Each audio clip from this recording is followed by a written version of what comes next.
Hola chicos y chicos, welcome to Spain. तो मैं हूँ अभी सिविल में। आपने अगर मेरे वीडियोस पहले देखे होंगे तो ऑलरेडी मैंने सालामांका, मैड्रिड और मालागा ट्रैवल किया है और अभी मैं हूँ सिविल में, जो कि बहुत खूबसूरत सिटी है और मैं आपको यहाँ की सैर करवाने वाली हूँ इस वीडियो में। लेकिन मैं आपको ये भी बताने वाली हूँ कि आप पोर्चुगल से कैसे कार ड्राइव करके आ सकते हैं, कैसे आपका रोड ट्रिप हो सकता है, कौन सी गाड़ी आप कितने में कहाँ से रेंट पे ले सकते हैं और भी बहुत सारी डिटेल्स। तो वीडियो लास्ट तक ज़रूर देखिएगा। पिछले हफ्ते मैं गई थी स्पेन के बहुत ही खूबसूरत शहर सिविल और यहाँ से मैंने कार रेंट पर ली थी पोर्चुगल से। तो मैं उसी से रिलेटेड सारी इन्फॉर्मेशन आपको इस वीडियो में देने वाली हूँ। मैंने एक बहुत बड़ी गलती की जिसका मुझे बहुत बड़ा जुर्माना भरना पड़ा और वो आपको ना भरना पड़े, इसके लिए मैं आपको भी बताने वाली हूँ कि आप कैसे सतर्क रहें उसके लिए। तो इस वीडियो में आपको सारी इन्फॉर्मेशन मिलने वाली है अगर आप रोड ट्रिप करना चाहते हैं तो चलिए वीडियो को शुरू करते हैं। तो सबसे पहले यहाँ पर बहुत सारी कंपनीज़ है जहाँ से आप कार रेंट पे ले सकते हैं। आपके पास होना चाहिए लाइसेंस, या तो आपके पास यहाँ का लाइसेंस हो पोर्चुगल का या किसी भी यूरोपियन कंट्री का। आपको यहाँ पे लाइसेंस कैसे ट्रांसफ़र करना है उसके लिए मैंने वीडियो ऑलरेडी बनाया, तो आप जा कर के देख सकते हैं। और अगर आपके पास इंटरनेशनल लाइसेंस है, आप कुछ टाइम के लिए ट्रैवल कर रहे हैं एज टूरिस्ट, तो भी वो आपके लिए चल जाएगा। इसके अलावा आपको क्या चाहिए, यहाँ पर आपका डॉक्यूमेंट चाहिए कोई भी। अगर आप यहाँ पर रहते हैं पोर्चुगल में तो आपका रेजिडेंस कार्ड चाहिए होगा, और अगर आप बाहर से आते हैं तो आपका पासपोर्ट उस केस में काम करेगा। और आपसे कुछ अमाउंट सिक्योरिटी मनी लिया जाता है, तो वो आपको पे करना होगा। और उसके अलावा जो आपका कॉस्ट रहता है वो होगा। तो जो कॉस्ट होता है कार रेंटल का, वो यहाँ पर अगर मैं एक आइडिया दूँ आपको, तो रफली जैसे 4 सीटर है तो उसके लिए आपको पे करना होगा पर डे 30 यूरो। और अगर मान लीजिए 3 दिन का ट्रिप है जैसे कि मैंने किया था, तो आपको 90 यूरोज़ या 120 यूरोज़, डिपेंड की कार कितने सीट्स हैं उसमें और कौन सी कार है और आप कितने दिन के लिए ट्रैवल कर रहे हैं और आप कौन से सीज़न में ट्रैवल कर रहे हैं। तो ये सब चीज़ें डिपेंड करती है, उसके अकॉर्डिंग प्राइस होता है, बट मोर और लेस इतना ही होता है पर डे का। फिर उसके बाद आपका मिलता है आपको एक विया वेड होता है, जिससे कि आपको वो पंच कर देते हैं। छोटा सा डिवाइस होता है जिसमें कार में लगा देते हैं, और जब भी आप किसी टोल को क्रॉस करते हैं तो वो अपने आप रीडिंग ले लेता है। और उसका बहुत बड़ा फ़ायदा ये है कि आपको हर बार टोल पर रुक कर के स्लिप नहीं लेना है और वेट नहीं करना है, तो अपने आप रीड करता है, आपको सिर्फ पास होना है। और ये जो अमाउंट होता है वो सारा एक्यूमुलेट होता है, और फिर जब आप अपनी कार रिटर्न कर देते हैं आने के बाद में, और जो सिक्योरिटी मनी होता है उसमें से विद इन अ वीक जो कार रेंटल कंपनी होती है वो एक अमाउंट डिडक्ट करके जितना भी आपका टोल टैक्स का बनता है फिर वो आपको रिटर्न कर देते हैं। तो चलिए हम शुरू करते हैं अपना रोड ट्रिप। तो ये रोड ट्रिप में जो मेरा एक्सपीरियंस था वो मैं आपको बताती हूँ।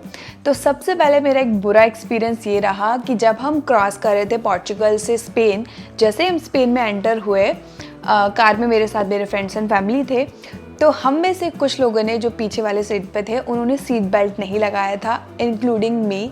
मैंने अपनी लाइफ में पहली बार ये मिस्टेक की थी और मैं पकड़ी गई। तो हमें रोका गया और हमसे फ़ाइन चार्ज किया, चालान किया गया, और वो चालान था 100 यूरोज़ का।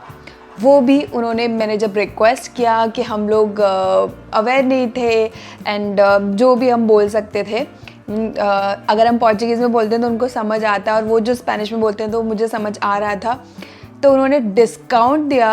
अदरवाइज़ जो फ़ाइन था वो पर पर्सन 200 यूरोज़ था। इवन वो स्लिप में भी लिखा है कि आपको 50% डिस्काउंट पर वो चालान कर रहा है। तो ये गलती मैंने करी, आप बिल्कुल भी मत करना, नहीं तो जो आपका ट्रिप है वो आपको बहुत ज़्यादा भारी पड़ जाएगा। तो ये तो थी बुरी चीज़, लेकिन मेरा एक्सपीरियंस बहुत अच्छा रहा। और अगर मैं आपको रोड ट्रिप के बारे में बताऊं तो पोर्चुगल की जो रोड्स हैं इंटरेस्टिंग है, रोड ट्रिप बहुत ही अच्छा लगता है, लेकिन बहुत ही अप्स डाउन होते हैं। लेकिन स्पेन में ऐसा नहीं है। स्पेन में काफ़ी जो रोड थी वो स्ट्रेट थी, तो इतना प्रॉब्लम नहीं हो रहा था ड्राइव करने के लिए भी। तो आप तैयार रहिएगा इस राइड के लिए। अगर आप पोर्चुगल से किसी और कंट्री में जा रहे हैं तो आप पोर्चुगल, स्पेशली अगर आप नॉर्थ से जा रहे हैं तो आपको बहुत सारे हिली एरिया मिलेंगे। एक आपको मनी सेविंग टिप देना है कि फ्यूल, आपका जो फ्यूल होता है या वो पेट्रोल है या डीजल है जो भी है, तो वो स्पेन में पोर्चुगल के कंपैरिजन में चीप है। तो आप यहाँ से जा सकते हैं, आपको जितना नीड होगी उतना फिल करके, और स्पेन में जा कर के आप फुल टैंक करवा सकते हैं क्योंकि आपको वहाँ पर कम पे करना होगा। बॉर्डर क्रॉसिंग, तो बॉर्डर क्रॉसिंग के लिए सच कोई ऐसा बॉर्डर चेक नहीं होता है। बहुत रेयरली होता है कि जो बॉर्डर चेक है, बॉर्डर आप क्रॉस करते हैं तो आपको रुका करके पूछा जाए कि आप क्यों जा रहे हैं और कितने टाइम के लिए जा रहे हैं। जैसे कि मेरे साथ एक बार पहले हुआ था जब मैं बस से ट्रैवल कर रही थी। लेकिन जब आप अपने व्हीकल से करते हैं तो बहुत रेयर चांसेस होते हैं कि आपको रुका करके वो पूछें। तो नॉर्मली कोई चेक्स नहीं होते हैं, बट हाँ, आप जब भी जा रहे हैं तो आप प्रॉपर डॉक्यूमेंटेशन अपने साथ में रखिए। आप यहाँ पर रहते हैं तो अपना रेजिडेंस कार्ड, और अगर आप पोर्चुगल एज टूरिस्ट आ रहे हैं तो आप अपना पासपोर्ट ज़रूर अपने साथ में रखिए। और ऐसे केसेस में जब आपको कोई चालान होना होता है तब वो ज़रूर चेक करते हैं, और प्रॉपर वीज़ा भी चेक करते हैं। तो ये खूबसूरत रोड ट्रिप के बाद हम पहुंच गए सिविल। आप देख ही सकते हैं कितना सुंदर है, यहाँ पर घोड़ा गाड़ी भी चल रही है। मेस्मराइजिंग, बहुत ही सुंदर जगह है ये।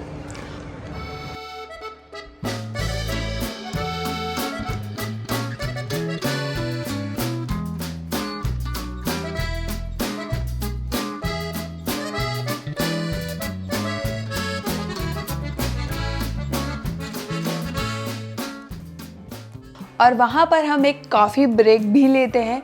तो मैंने एक कॉफ़ी ट्राई किया जो कि स्पेन का पर्टिकुलर है, काफ़ी फेमस है। जब मैंने गूगल किया तो वो कॉफ़ी का नाम था cafe Bonbon. I don't know if I am pronouncing correctly, but ऐसा ही कुछ नाम था।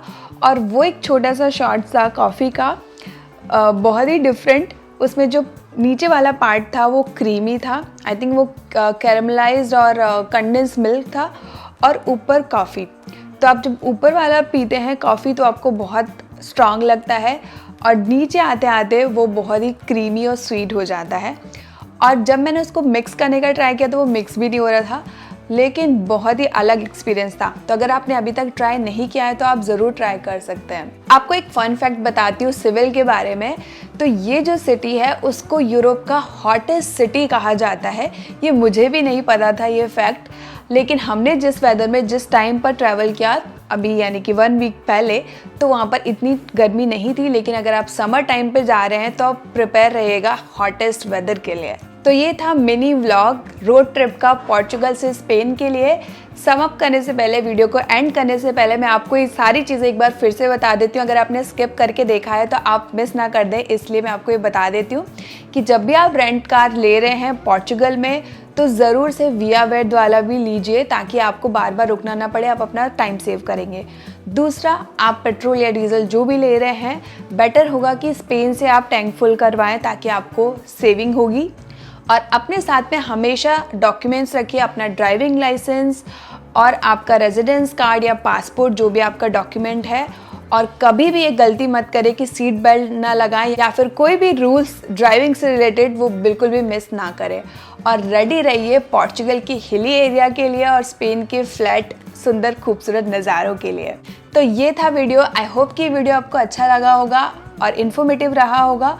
मैं आपके साथ में बहुत सारी इन्फॉर्मेशन शेयर करती रहती हूँ। और अगर आप मेरे चैनल पे नए हैं तो प्लीज़ चैनल को सब्सक्राइब कर लीजिए ताकि आप कुछ भी मिस ना करें। और अगर आपको ये वीडियो अच्छा लगा है तो प्लीज़ वीडियो को लाइक कर दीजिए। कोई डाउट है इससे रिलेटेड तो आप मुझे कमेंट में लिख सकते हैं, और अपने फ्रेंड्स के साथ में भी शेयर कीजिए। अगर कोई रोड ट्रिप कर रहा है, कोई ट्रैवल कर रहा है तो उसके लिए काफ़ी हेल्पफुल हो सकता है। तो मिलते हैं नेक्स्ट वीडियो में। चाओ चाओ।